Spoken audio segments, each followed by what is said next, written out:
For me, it's hard to think of a story of just one kid. I was mulling this question over this morning, actually, before we came here. And I walked into my room and unlocked the door, and I was literally thinking, how can I tell a story about a single kid when there are so many that have influenced me and who perhaps I have influenced?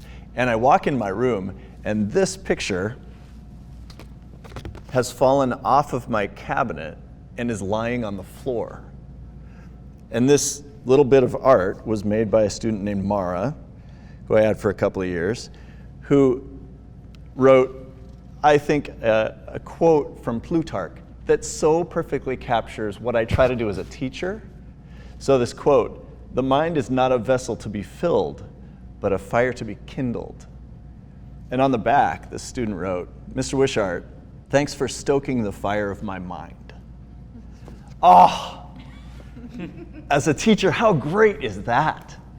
To think that we are given the opportunity to invest in a kid and light a fire that they didn't even know they had the capacity to have burn inside them.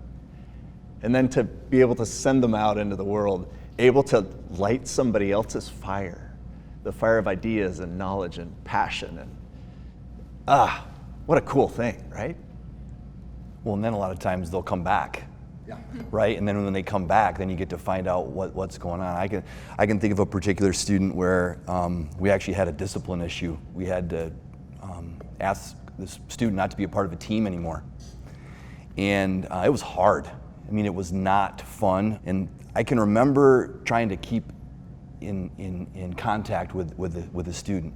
He had really had some significant changes in his life, and he was working through some things, and he moved back to the area, and he called me and he said, "Hey, Mr. DeYoung, can I come back and talk to one of the basketball team? I'd really like to talk to him and tell him about some of the things that I wish I would have realized when I was a senior at Bellevue Christian."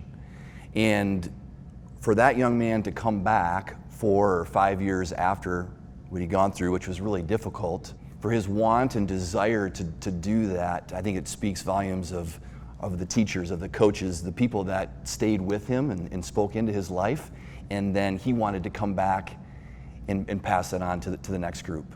It just happened on Thursday, and I had my lesson plan, and I had things prepared for the class. Someone asked a question, and the conversation just kept going, and those are opportunities for me to learn from my students, because they offer answers, and it's an opportunity for me to share sometimes, and it's an opportunity for me to say, I'm not sure that I have the answer to that, but I love the question, and let's wrestle with it, and when that kind of stuff happens, that's what's on the curriculum for me, just to engage in deep questions.